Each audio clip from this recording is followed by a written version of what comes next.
인사드리겠습니다. 평안하셨습니까?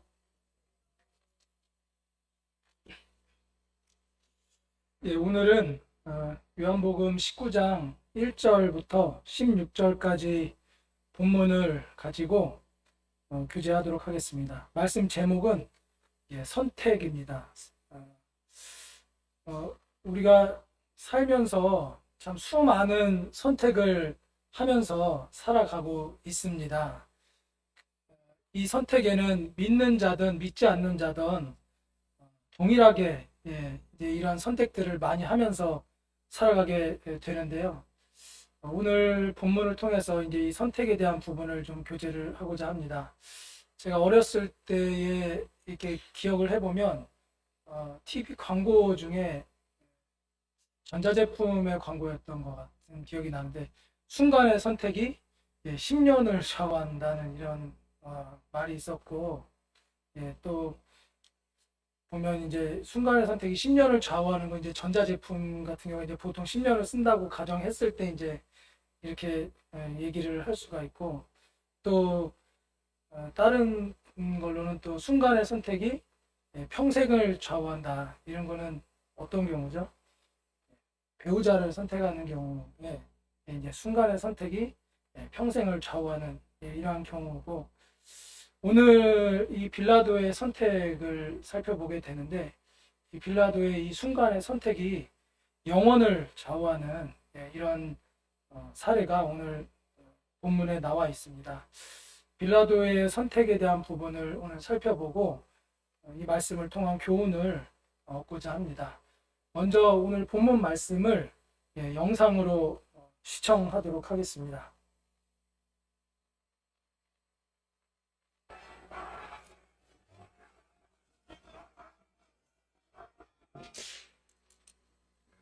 Took Jesus and had him whipped. The soldiers made a crown out of thorny branches and put it on his head. Then they put a purple robe on him and came to him and said, "Long live the King of the Jews." And they went up and slapped him.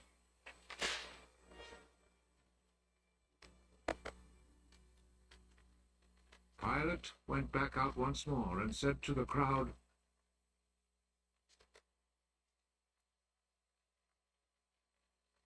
"Look, I will bring him out here to you to let you see that I cannot find any reason to condemn him. Look, here is the man." So Jesus came out, wearing the crown of thorns and the purple robe. Crucify him! Crucify him!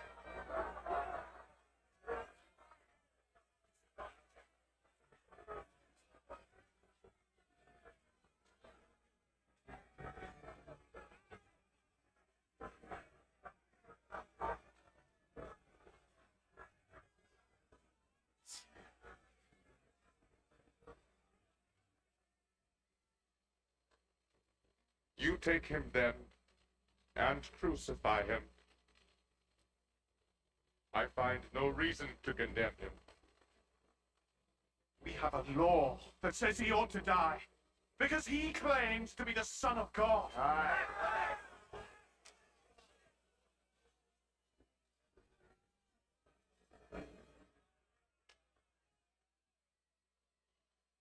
When Pilate heard this, he was even more afraid.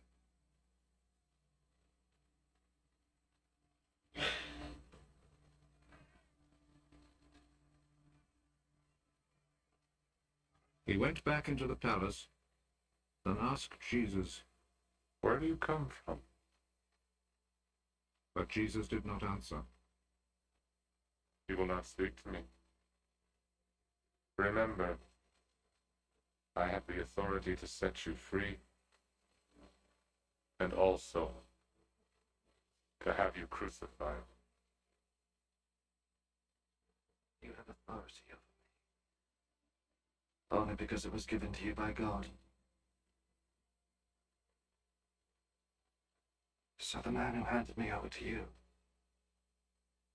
is guilty of a worse sin.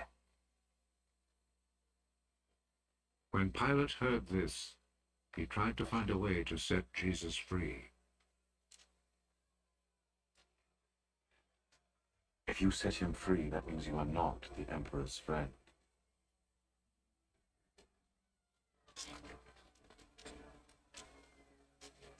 Anyone who claims to be a king is a rebel against the Emperor.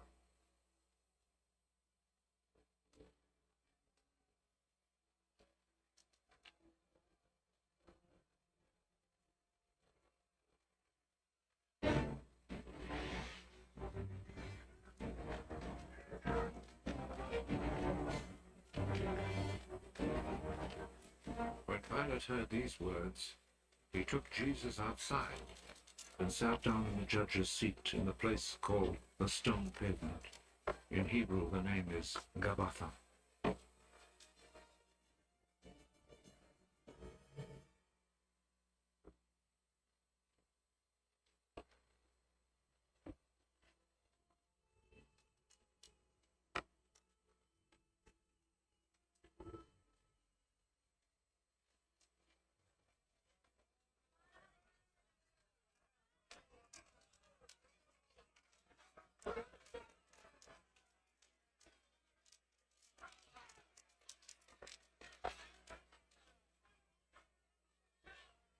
It was then almost noon of the day before the Passover. Pilate said to the people, Here is your king. Kill him.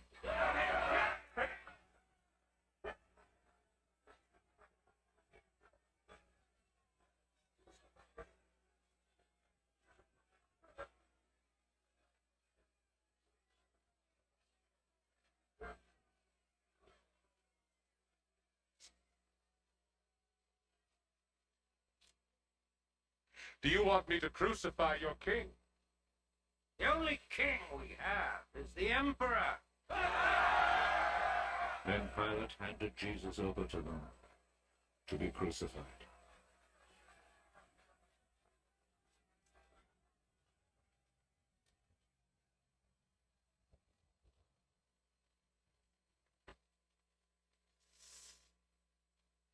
예.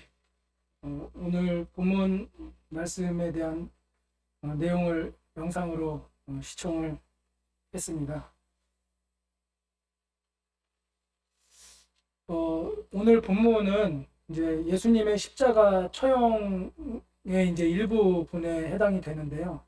그 오늘 본문을 포함해서 예수님의 십자가 처형이 이제 기록된 말씀이 요한복음 18장부터 19장 42절까지 기록이 되어 있습니다. 그래서 이 전체적인 맥락 속에서 오늘 본문의 위치를 좀 살펴보면 예수님이 이제 겟세마네 동산에서 잡히시고 나서 이제 유대인들에게 재판을 받는 모습이 그려져 있습니다. 지난주까지 살펴봤고 이것이 이제 산헤드린 공회에서 이제 밤새 신문 받으시고 종교적인 재판을 받으신 후에 이제 빌라도 앞에서 이제 가서 또 거기서 이제 로마의 재판을 받습니다.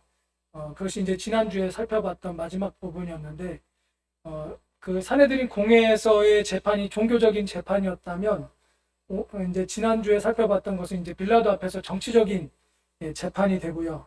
그 다음에 이제 오늘 계속 연장선상에서 살펴보면 이 빌라도가 이제 판결을 내리는 부분이 오늘 본문에 나와 있습니다. 그 판결은 한마디로 예수님을 십자가에 못 박게 내어주는 이런 부분이 그려져 있습니다. 그리고 이제 다음에 살펴볼 내용이 예수님을 십자가에 못 박는 기록이 나와 있고 그 다음에 이제 예수님의 죽음과 죽으심과 장사되심이 19장까지 이렇게 쭉 묘사되어 있는 것을 볼 수가 있습니다. 그 중에서 이제 오늘 성도님들과 교제할 내용은 바로 이 판결에 대한 부분을 교제를 하고자 합니다. 오늘 이 내용이 나타난 이 장소는 여기 보면 이제 본문에 관정이라고 되어 있습니다. 9절에 보면 다시 관정에 들어가서 이렇게 되어 있고 또 다른 표현에도 이제 관정이라는 표현이 나와 있는데 이 관정은 이 로마군의 임시 본부라고 할 수 있습니다.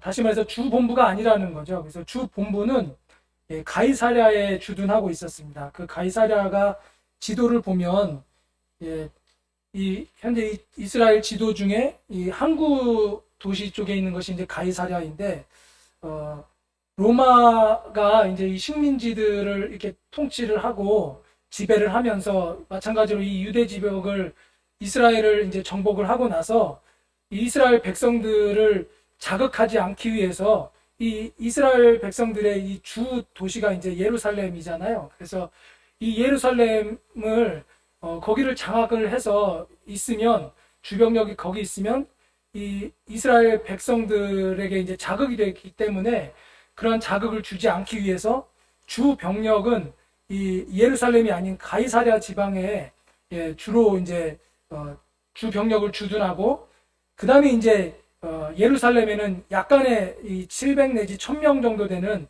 이 수비대를 주둔시켜 놨습니다. 그래서 이 최소한의 인원으로 이 예루살렘에 주둔하면서 통치할 수 있도록 이렇게 이제 해놨는데 이 수비대는 이제 안토니아 요새라고 하는 곳에 위치하고 있었는데 그 안토니아 요새가 이 그림에서 보는 것처럼 예루살렘 성전 중에 이 위쪽 부분이 바로 이제 이 안토니아 요새가 되겠습니다. 그래서 이 안토니아 요새에서 주 병력이 아닌 일부 병력들이 이제 뭐 밀란이 일어난다든가 이스라엘을 통치하는 데 있어서 예루살렘을 통치하는 데 있어서 필요한 최소 병력만을 이곳에 주둔하면서 이스라엘 이 식민지의 이 백성들을 자극하지 않도록 하는 것이 이 로마의 그 당시의 모습이었습니다. 그 당시의 상황을 살펴보면 밀란이 일어날 수 있는 아주 급박한 상황이었던 것을 살펴볼 수가 있습니다. 유대의 이 종교 지도자들이었던 대제사장들과 바리새인들이 하나가 되고 또 여기에 이제 이 성전 경비병들이 로마 병사들이 또 하나가 돼서 예수님을 이제 잡아서 데려오는 이런 모습이 전장에 이렇게 그려져 있고 그리고 나서 이제 밤새 이 사내들인 공회에서 신문하는 것을 볼 수가 있습니다.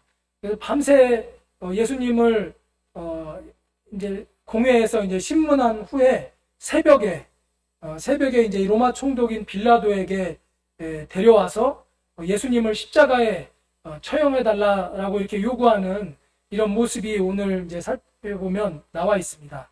그래서 이 백성들이 이제 와서 로마 총독에게 이제 새벽에 찾아온 거죠. 새벽에 찾아와서 이제 6절을 보면 이제 소리 질러 이르되 또 소리 지르되 이렇게 이제 소리를 지르면서 예수님을 십자가 처형을 해달라고 이제 이런 모습들이 있고 그 내용은 십자가에 못 박으소서, 십자가에 못 박으소서, 그리고 없이 하소서, 그를 십자가에 못 박으소서 이렇게 이 유대인들이 새벽부터 이 로마 총독 관저에 와서 이 빌라도에게 예수님을 십자가에 못 박을 것을 요구하고 있는 상황입니다.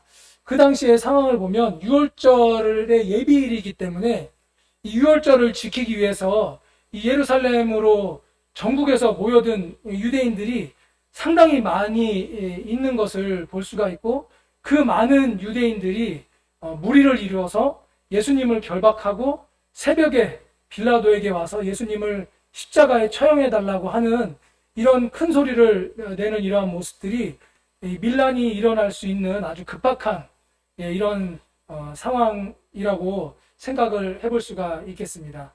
마치 저희가 그 몇 년 전에 이제 뭐 광화문에서 촛불 집회를 할 때에 수십만 명이 이렇게 몰려서 하면서 이 청와대 앞에서 이렇게 했던 그 청와대가 상당한 위협이 되잖아요. 그래서 이런 것들처럼 마치 이 유대인들이 예수님을 죽이기 위해서 자기네들의 이제 신문을 밤새 하고 나서 이 로마 총독인 빌라도에게 와서 이 예수님을 십자가에 못 박으라고 소리 지르면서 요구하는 이런 모습이 그려져 있습니다.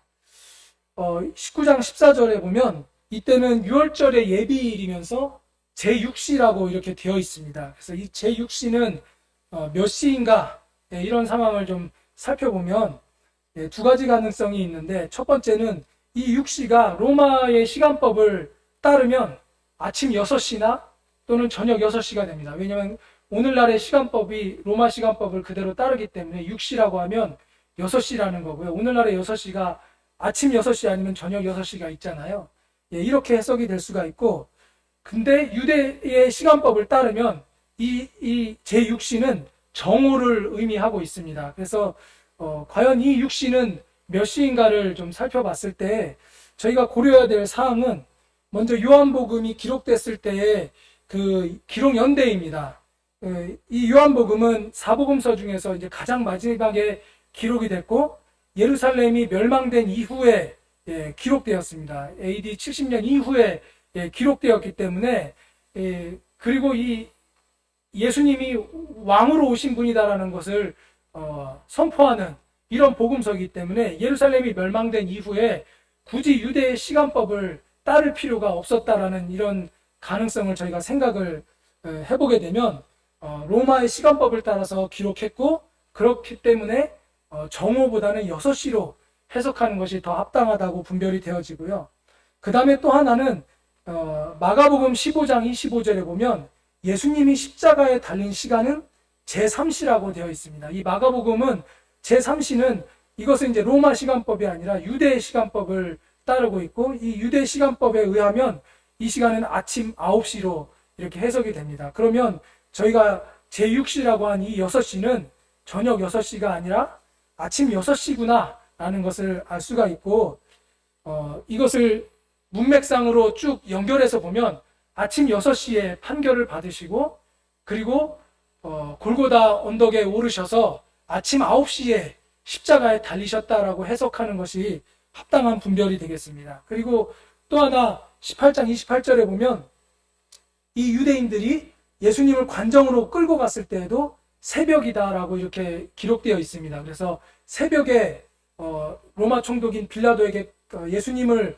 데려가서 거기서 이제 신문하고, 그리고 이제 아침 6시에 빌라도가 예수님을 십자가에 못 박으라고 판결을 해주고, 그 다음에 이 3시간 정도 골고다에 예수님께서 이 지친 몸으로 오르신 후에 십자가에 달리신 것이 아침 9시다 라고 이렇게 분별하는 것이 합당하다고 이렇게 생각이 들어집니다. 제가 이 부분을 공부를 하면서 다른 번역본을 이렇게 좀 보다 보니까 정오라고 되어 있는 것도 있고, 또 주석에도 보면 이제 정오라고도 되어 있기도 한 부분이 일부 있었는데, 여러 문헌들을 쭉 검토해보고 또 이 마가복음과의 어떤 문맥적인 것들을 다 봤을 때 정오라기보다는 아침 6시로 해석하는 것이 더 합당한 해석이다라고 이렇게 분별이 되어졌습니다. 그리고 또 어떤 분은 또 저녁 6시다라고 이렇게 이제 해석하는 분도 계신데, 그 이유는 뭐냐면 예수님이 유월절 어린 양으로 오셨는데, 유월절 어린 양을 잡는 시간이 유대의 풍습으로 봤을 때 보통 오후 3시부터 6시 이 여간에 양을 잡습니다. 그렇기 때문에 이 저녁 6시로 해석되는 이런 부분도 있는데, 그렇게 해석하면 마가복음과의 이 시간이 전혀 맞지가 않기 때문에 그렇게 해석하는 건 좀 무리가 있다라고 생각이 들어집니다. 정오로 해석하는 것도 마찬가지로 정오의 판결이 되었는데 아침 9시에 예수님이 십자가에 달렸다라는 것도 그 문맥상으로 맞지가 않기 때문에 여기 19장 14절에 나오는 제6시는 바로 아침 6시다라고 이렇게 해석이 되는 것이 합당한 분별이겠습니다. 이 빌라도에 대해서 좀 살펴보고자 합니다. 빌라도는 이제 로마에서 유대로 파견한 5번째 총독입니다. 그래서 AD 26년부터 36년까지 이 예루살렘에서 파견 나와서 이스라엘을 다스린 총독이었는데요. 이 로마가 이제 식민지들을 이렇게 다 지배를 하면 각 식민지에 총독을 파견을 합니다. 그리고 이 총독을 파견을 해서 정치적으로 이제 이 식민지들을 다스리죠. 그러니까 그 외에는 분봉왕이라고 해서 그 유대인들 중에 그 왕을 세워서 이제 나름 그 유대를 통치하게 하면서 이제 이런 재판권을 행사하는 이제 이런 부분은 총독을 파견해서 진행하는 이런 모습을 그 당시에 로마가 가지고 있었고요. 또 오늘 본문에서 이렇게 쭉 살펴봤을 때 이 빌라도가 상당히 이 예수님을 판결하는 데 있어서 많은 갈등과 또 두려움을 가지고 있었다는 것을 본문을 통해서 곳곳에서 살펴볼 수가 있는데, 이 오늘 본문에 보면 장소가 관정이지만 관정 아니냐 바뀌냐를 놓고 봤을 때 이 빌라도가 관정 안과 밖을 들어갔다 나왔다 하는 이런 모습들이 계속 묘사가 되고 있습니다. 1절부터 3절까지는 관정 안에 들어가서 예수님을 신문하고 채찍질하는 이런 모습이 있다가, 또 밖으로 나와서는 이 밀란이 일어날 것 같은 유대 백성들에게 설명하는 이런 모습이 있고, 죄가 없다 이렇게 얘기를 하면서 예수님을 풀어주려고 하는데, 유대인들이 워낙 완강하게 예수님을 십자가에 못 박으라고 하니까 다시 더욱 두려워하는 마음으로 다시 관정 안으로 들어가서 예수님에게 재차 확인하고, 그리고 다시 밖에 나와서 유대인들에게 또 죄가 없다 이렇게 이제 설명을 하다가 결국에는 마지못해서 예수님을 십자가에 내주는 이러한 이 장소의 이동을 살펴봤을 때 이 빌라도의 이 심리 상태는 상당히 갈등을 하고 있었던 것을 볼 수가 있고, 이 빌라도의 이 선언을 봐서도 예수님이 죄가 없다라는 것을 본인이 양심적으로도 다 알고 있었다는 것이 18장 38절과 또 19장 4절과 또 19장 6절을 통해서 나는 이 예수님에게서 죄를 찾을 수가 없다라고 3번이나 이렇게 얘기하는 것을 볼 수가 있습니다. 그럼에도 불구하고 이 유대인들이 워낙 완강하게 십자가형을 요구하고 있는 이러한 상황을 맞닥뜨리면서 더욱 두려워하는 이런 마음을 갖게 되고, 또 12절에 보면 죄가 없기 때문에 예수를 놓으려고 힘썼던 이런 모습을 보게 됩니다. 그럼에도 불구하고 결국엔 이 밀란이 일어날 것을 두려워해서 예수님을 십자가에 내주는 이 빌라도의 갈등과 두려워하는 이런 모습들을 본문을 통해서 살펴볼 수가 있습니다. 예수님은 채찍질을 받으셨는데요. 재판도 사실 이제 이 빌라도에게 재판을 받기도 전에 부당하게 이제 이 채찍질을 받으셨는데, 예수님의 죄를 찾지 못한 이 빌라도가 예수님을 놓아주기는 해야겠는데 이 유대인들을 달래야 되기 때문에 예수님을 채찍질했다라고 이렇게 또 분별이 되어집니다. 오늘 영상을 통해서 채찍질하는 이러한 모습들이 상당히 부드럽게 이렇게 표현이 되어 있지만, 실제로 이 로마의 채찍형을 살펴보게 되면 이 죄수를 이 기둥에다가 이렇게 묶어놓고 이 채찍을 가지고 이제 이 등에서부터 허리, 그 다음에 엉덩이, 그 다음에 허벅지, 다리, 그 다음에 손, 이렇게 이제 순서대로 돌아가면서 이제 이 채찍질을 하게 되고, 이 채찍 끝에는 이 짐승의 뼈 조각이나 쇠구슬을 달아서 이 채찍질을 할 때마다 이 채찍 끝에 있는 이 짐승의 뼈 조각이나 쇠구슬이 이 살에 박혀서 이것을 잡아당겼을 때 이 살점이 뜯겨져 나오는 이러한 것이 그 로마의 채찍형이었고, 그래서 이 채찍형을 당하다가 피가 너무 많이 나서 과다출혈로 사망하는 이러한 경우도 상당히 있었다고 확인이 되어집니다. 그래서 예수님은 재판도 받기 전에 빌라도로부터 이러한 채찍질을 당했던 것을 알 수가 있습니다. 오늘 본문을 통해서 좀 생각해 보고자 하는 문제들은, 첫 번째는 예수님은 과연 누구신가에 대한 부분들을 좀 살펴보고자 하고요.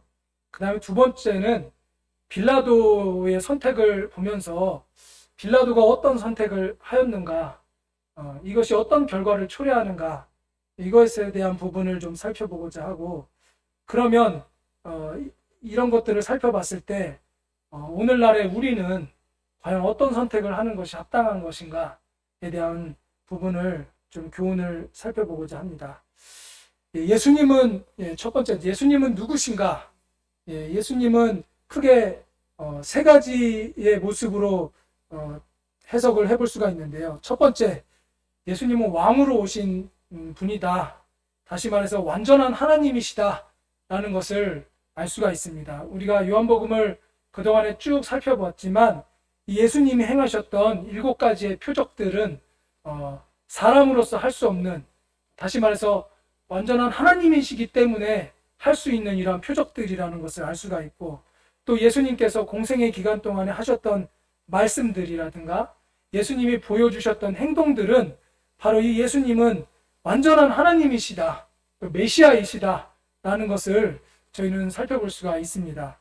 두 번째, 예수님의 모습은 완전한 하나님이시지만 또 완전한 사람으로 오신 분이다 라는 것을 알 수가 있습니다. 그래서 완전한 사람으로 오셔서 인간의 연약함을 동일하게 경험을 하셨던 이러한 분이다라는 것을 알 수가 있습니다. 저희가 요즘 이제 히브리서를 계속 큐티를 하고 있는데요. 이 히브리서의 2장에 보면 이 완전한 사람으로 오신 이 예수님, 왜 예수님께서 완전한 사람으로 오셔야 했는가에 대한 부분을 히브리서 말씀에서 묘사를 하고 있습니다. 히브리서 2장 14절부터 말씀을 살펴보면 자녀들은 혈과 육에 속하였음에 그도 또한 같은 모양으로 혈과 육을 함께 지니심은 죽음을 통하여 죽음의 세력을 잡은 자 곧 마귀를 멸하시며 또 죽기를 무서워하므로 한평생 매어 종노릇하는 모든 자들을 놓아주려 하심이니 이는 확실히 천사들을 붙들어 주려 하심이 아니요 오직 아브라함의 자손을 붙들어 주려 하심이라. 그러므로 그가 범사의 형제들과 같이 되심이 마땅하도다. 이는 하나님의 일에 자비하고 신실한 대제사장이 되어 백성의 죄를 속량하려 하심이라. 완전한 하나님이신 예수님께서 굳이 육신의 몸으로 이 땅에 오실 필요가 없었지만 이 땅에 육신의 몸을 입고 온 이유는 바로 이 세상의 권세 잡은 마귀를 멸하시고 그 다음에 또 이 마귀에게 매여서 종노릇하고 있는 이 불쌍한 죄인들을 놓아주기 위해서, 그리고 그 결론적으로는 그 백성들의 죄를 속량하기 위해서 이 인간의 몸으로 오실 수밖에 없었다라는 것을 오늘 말씀을 통해서 또 살펴볼 수가 있고 히브리서 말씀을 통해서도 다시 한번 확인할 수가 있습니다. 세 번째, 예수님의 모습은 이제 유월절 어린 양으로 오신 예수님의 모습을 살펴볼 수가 있습니다. 요한복음 1장 29절을 통해서 이 침례 요한은 이 예수님을 향해서 보라 세상 죄를 지고 가는 하나님의 어린 양이로다. 그래서 이 유월절에 이 출애굽에서 기원한 이 유월절 10번째 재앙인 이 유월절에 어린 양을 잡아서 문설주와 이게 바르잖아요. 그 양의 피를 바르고 그 피를 보고 그 장자의 죽음이 면해지는 이것이 이제 유월절인데, 그 유월절에 죽임을 당했던 이 어린 양, 이 예수님께서 바로 이 세상 죄를 지고 가는 하나님의 어린 양, 유월절의 어린 양으로 오셨다는 것을 침례 요한이 증거하고 있고, 또 오늘 본문의 19장 14절에도 보면 이날은 유월절의 준비일이요 라고 이렇게 하는 말씀을 통해서 예수님께서 유월절의 어린 양으로 오셨다는 것을 알 수가 있습니다. 서두에서 말씀드린 것처럼 이제 해가 지면, 이제 유대인의 시간은 해가 진 다음부터 그 다음 해가 질 때까지를 하루로 봅니다. 그러니까 해가 지면 이제 유월절이 시작이 되고, 지금 이 아침의 상황은 유월절의 준비일이거든요. 그래서 유월절의 어린 양을 언제 잡느냐? 유월절이 되기 전 3시부터 오후 3시부터 6시 사이에 유월절 어린 양을 잡고 그 다음에 이제 저녁 6시에 해가 지면 이제 이 유월절이 시작이 됩니다. 그래서 이 오늘 본문의 유월절의 준비일이요라고 하는 이 말씀을 통해서도 예수님께서 유월절의 어린 양으로 오신 분이다라는 것을 저희들이 본문을 통해서 좀 교훈을 받을 수가 있습니다.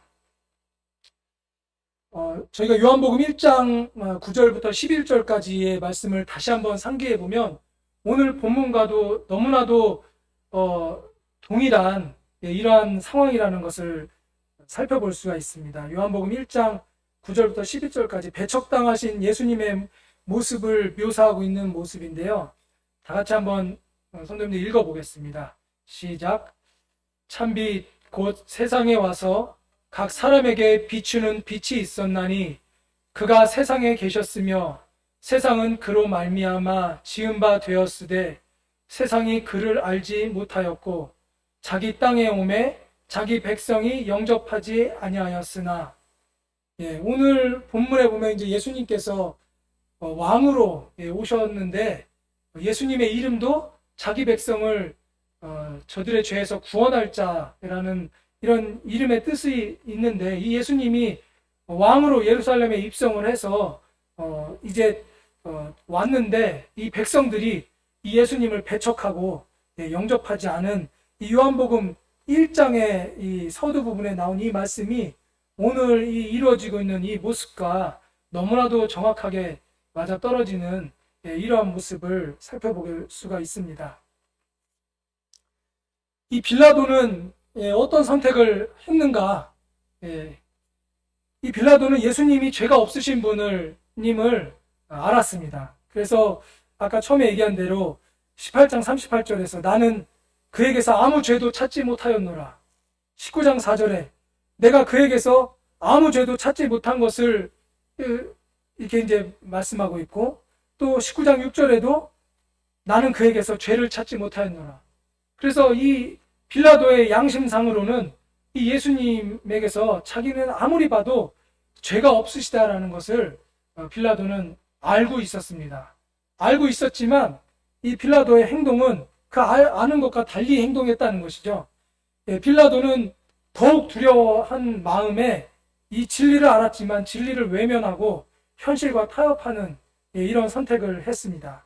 마태복음 27장 24절에 보면 이 빌라도의 이 선택의 이 동기를 묘사하고 있는 말씀이 밀란이 나려는 것을 보고 결국에는 이 유대인들의 청에 따라서 예수님을 십자가에 못 박게 내어주는 이런 말씀이 묘사가 되어 있고, 마가복음에도 이 무리는 이제 유대인들이죠. 무리에게 만족을 주고자 하여 예수님을 십자가에 못 박으도록 내어줬다라고 이렇게 표현하고 있습니다. 그래서 빌라도는 자기 양심에 따라서 예수님이 죄가 없으시다는 것을 알았지만 이 밀란이 나려는 것을 보고 두려워해서, 그리고 이 유대인들에게 자기가 통치하는 이 식민지의 이 백성들에게 밀란이 나면 이제 자기의 커리어에 상당한 치명적인 결함을 발생시키잖아요. 그러니까 이 무리에게 만족을 주고자 해서 이 한 사람을 죽여서 이 무리의 밀란이 나는 것을 막는 것이 더 합리적이다라는 이러한 판단을 해서 예수님이 죄가 없는 것을 알았지만 현실과 타협하고 결국엔 예수님을 십자가에 내주는 이런 선택을 했던 것을 알 수가 있습니다. 이런 모습을 봤을 때 과연 여기 계신 분들, 우리는 어떤 선택을 해야 마땅하겠는가? 세 가지 선택을 제시하겠습니다. 첫 번째 선택은 세상에 안주하며 예수님을 부인하는 삶입니다. 이것은 육에 속한 자죠. 불신자들의 삶입니다. 세상이 전부인 것처럼 살아가는, 그래서 예수님을 믿지 않고 부인하는 선택을 하는 거죠.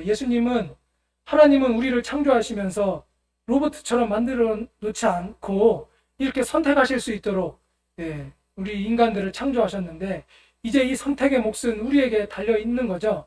과연 나는 그러면 어떤 선택을 하겠는가? 첫 번째, 세상에 안주하며 예수님을 부인하는 이런 삶을 선택하겠는가? 아니면 두 번째, 예수님을 믿기는 하지만 세상과 적당히 타협하면서 살아가는 그러한 삶을 살겠는가? 육신적인 그리스도인입니다. 이 창세기에 나오는 이 아브라함의 조카인 롯과 같은 소돔과 고모라 상에 유하면서 거기서 이 세상 사람들과 섞여서 고난받는 의인으로 묘사되어 있는 이 롯처럼 예수님을 믿지만 세상과 적당히 타협하면서 살아가는 그러한 삶, 이러한 삶을 선택하겠는가? 아니면 예수님의 본을 받아서 하나님의 뜻에 순종하는 삶, 예수님이 오늘 이 걸어가셨던 이 모습처럼 예수님의 본을 받아서 하나님의 뜻을 순종하는 이런 참된 제자의 삶을 살아가겠는가? 이 세 가지의 선택이 우리 앞에 놓여져 있습니다. 과연 여기 계신 분들은 어떤 선택을 하겠습니까? 이 오늘 본문의 말씀을 통해서 어떤 선택을 해야 되는 것이 마땅한지를 각자 생각을 해보고 또 결단을 내려야 합니다. 이 사복음서에 이제 여러 가지 등장하는 선택들이 있습니다. 이 사복음서에 등장하는 선택들을 좀 살펴보면 먼저 가룟 유다는 예수님을 팔아 넘겼습니다. 은 30에 팔아 넘겼죠. 왜 이런 선택을 했습니까? 돈이 더 중요하다고 생각하기 때문에, 이 물질이 더 중요하다고 생각하기 때문에 이런 선택을 한 것이죠. 베드로의 선택은 어떻습니까? 예수님을 3번 부인하는 모습이 바로 앞장에 이렇게 나옵니다. 베드로가 이런 선택을 했던 그 동기는 뭡니까? 자기가 어려움에 빠지고 자기조차도 예수님처럼 붙잡혀서 고난을 당하는 것이 두려워서, 앞에 가룟 유다는 돈에 물질에 사로잡혀서 이러한 선택을 했다면 베드로는 자기 육신의 안일함 때문에 이러한 선택을 했던 이런 모습을 볼 수가 있습니다. 또 부자 청년은 어떻습니까?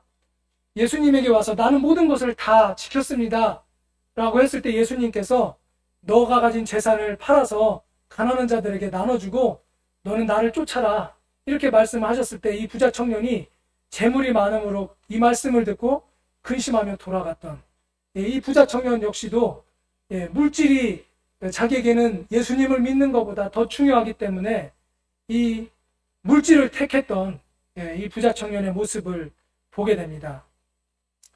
반면에 또 누가복음에 나오는 삭개오의 선택은 앞에 나온 이 3가지의 선택과는 전혀 다른 이런 선택을 보게 됩니다. 삭개오가 예수님을 영접하게 되고 믿고 나서 삭개오의 고백은 소유의 절반을 주님 가난한 자들에게 나눠주겠습니다. 그리고 제가 토색하거나 이런 사람들이 있으면 내 갑절이나 갚겠습니다. 이제 삭개오는 이런 선택을 하게 되죠. 삭개오가 이런 선택을 하게 된 동기는 무엇입니까?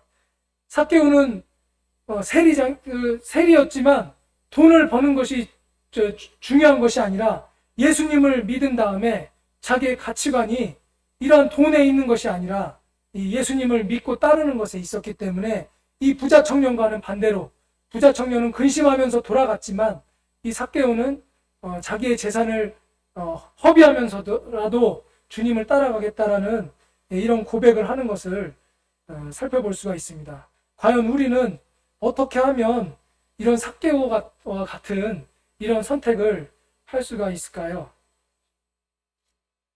이 그리스도인으로서 올바른 선택을 하기 위해서는 이 3가지의 부분을 저희 성도님들이 또 여기 계신 분들이 마음속에 새길 것을 권유를 드립니다. 첫 번째는 예수님의 사랑을 기억해야 되고, 2번째는 영적인 상급을 기대해야 되고, 3번째는 영원한 것을 생각해야 되겠습니다. 예수님의 사랑을 기억해야 합니다. 오늘 본문을 보면 예수님이 채찍질을 당하고 했던 이러한 모습들을 이사야 53장에 그대로 묘사하고 있습니다. 그가 찔림은 우리의 허물 때문이요 그가 상함은 우리의 죄악 때문이라. 그가 징계를 받음으로 우리는 평화를 누리고 그가 채찍에 맞음으로 우리는 나음을 받았도다. 그가 곤욕을 당하여 괴로울 때에도 그의 입을 열지 아니하였으며 마치 도수장으로 끌려가는 어린 양과 털 깎는 자 앞에서 잠잠한 양같이 그의 입을 열지 아니하였도다. 예수님은 오늘 본문을 통해서 채찍질을 당했지만 그 채찍에 맞음으로 우리는 나음을 받았고요. 예수님은 자기를 배척하는 이러한 이 유대 백성들을 이 천사들을 통해서 다 멸해버릴 수 있는 그런 능력을 가지신 그런 분이지만 이 묻는 빌라도 앞에 그리고 십자가에 못 박으라는 유대인들 앞에 아무 변명을 하지 않고 잠잠한 양처럼 침묵하셨던 이 하나님의 뜻을 이루기 위해서 우리를 사랑하시기 때문에 그 죄를 대속해야 하기 때문에 예수님께서는 이러한 것을 기억하고 이 십자가의 길을 묵묵히 걸어가셨던 것을 보게 됩니다. 우리가 어떤 선택을 할 때에 어떤 망설임이나 어려움이 있을 때, 과연 예수님은 나를 위해서 어떤 사랑을 보여주셨는가? 이 부분을 생각을 하고 나의 선택을 해야 될 필요가 있겠습니다. 두 번째는 영적인 상급을 기대하는 것입니다. 히브리서 11장 말씀을 보면 믿음이 없이는 하나님을 기쁘시게 하지 못하나니 하나님께 나아가는 자는 반드시 그가 계신 것과 또한 그가 자기를 찾는 자들에게 상 주시는 이심을 믿어야 할지니라. 우리는 이제 이런 성도님들 계시죠. 구원받은 것만 해도 감지덕지인데 상까지는 바라지도 않는다. 이렇게 이제 생각하시는 분들도 계시지만 이 영적인 상급을 우리는 기대해야 되는 겁니다. 이러한 영적인 상급을 받았을 때 예수님께 이 면류관을 돌려드릴 수 있는 이런 상급이 있는 것이죠. 예수님께 돌려드릴 상급이 없다면 참으로 부끄러운 이러한 일이 될 것입니다. 그래서 우리는 어떠한 선택을 할 때 과연 이 선택이 주님 앞에 갔을 때 영적인 상급을 받을 수 있는 선택인가 아닌가를 생각해보고 또 선택하는 것이 필요하겠습니다. 세 번째는 영원한 것을 생각하는 것입니다. 고린도후서 말씀해 보면 우리가 잠시 받는 환난에 경한 것이 지극히 크고 영원한 영광에 중한 것을 우리에게 이루게 함이니 우리가 주목하는 것은 보이는 것이 아니요 보이지 않는 것이니 보이는 것은 잠깐이요 보이지 않는 것은 영원함이라. 그래서 우리가 어떤 선택을 할 때 이것이 보이는 것이냐 보이지 않는 것이냐, 내 정욕을 위한 것이냐 영원한 것이냐, 이런 부분들을 생각해보고 이 땅에서 끝날 것이냐 아니면 저 하늘나라에서도 필요한 부분이냐, 인정받는 부분이냐, 가치 있는 것이냐, 이런 부분들을 생각을 하고 선택을 해야 하겠습니다. 영원한 것을 생각하라. 이 짐 엘리엇이죠. 우리 모임의 이 형제님으로 제가 전에 이 짐 엘리엇에 대해서 성도님들께 소개를 해드린 적이 있습니다. 이 짐 엘리엇이 에콰도르에 있는 부족들에게 가서 복음을 전하려고 갔지만 복음을 전하기도 전에 창에 찔려서 죽임을 당했었는데, 이 짐 엘리엇이 자기의 일기장에 이런 말을 남겼지요. 영원한 것을 얻기 위해 영원하지 않은 것을 포기하는 사람은 바보가 아니다. 그래서 이 짐 엘리엇은 영원한 것을 얻기 위해서 영원하지 않은 것을 포기했던 이런 결단을 하게 됩니다. 일기장에 이런 기록을 남긴 것으로 끝이 난 것이 아니라 이 남긴 기록대로 가서 실천을 한 것이죠.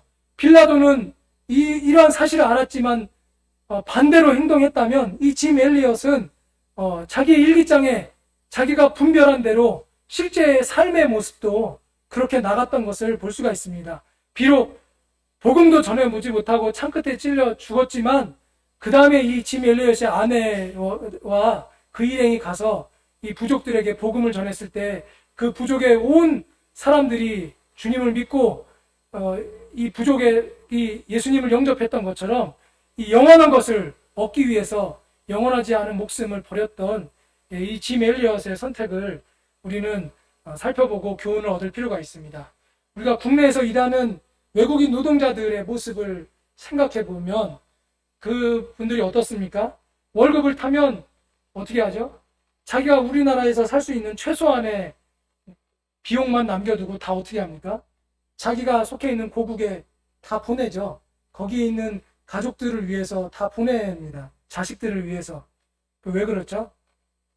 자기가 언젠가 여기에 우리나라에만 있는 것이 아니라 언젠가는 내 고국으로 돌아가서 그 고국에서 모아놓은 돈으로 내 가족과 사랑하는 가족과 살아갈 것을 소망하면서 이 땅에서 이 한국 땅에서 비록 잘 못 먹고 잘 못 살지만 그럼에도 불구하고 내 가진 이 돈의 대부분을 내가 살아갈 이 고국 땅에 보내는 이러한 모습을 생각해 보면서 우리의 모습은 어떠한가 생각해 볼 필요가 있겠습니다.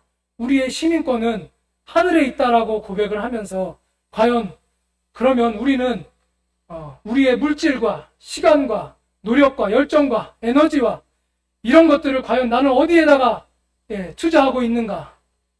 자녀들에게 공부해라, 일어나라, 학원 가라 이런 말을 하면서 큐티해라, 말씀 읽어라.